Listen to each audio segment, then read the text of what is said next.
Pemerintah diharapkan membeberkan sistem investasi di pembangunan IKN Nusantara atau Ibu Kota Nusantara. Hal ini penting bagi investor untuk menghitung proyek apa yang akan diambil. Diketahui, pemerintah berencana menggelar market sounding atau jajak pasar pada pertengahan bulan Oktober ini. Pengusaha menilai jajak pasar proyek IKN menjadi sesuatu yang dihentikan oleh investor asing maupun lokal.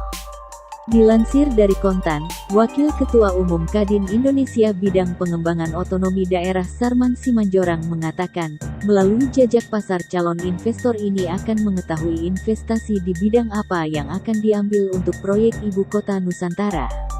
Adapun yang perlu diperhatikan pemerintah dalam pelaksanaan market sounding nanti adalah penjelasan detail mengenai perizinan.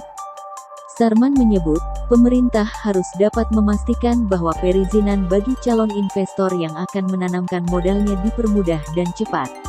Selain itu, pemerintah juga harus menjelaskan mengenai sistem investasi yang akan digunakan dalam pembangunan IKN Nusantara.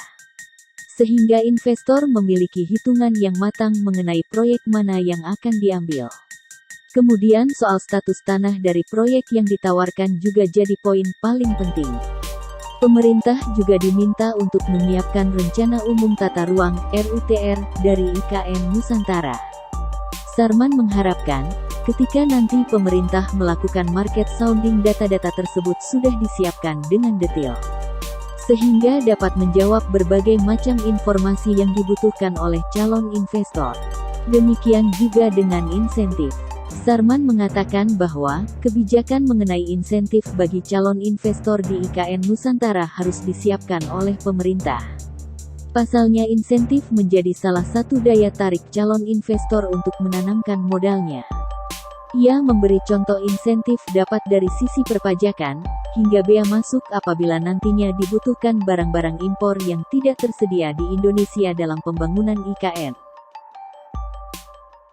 Sudah nonton? Jangan lupa like, subscribe, dan share ya!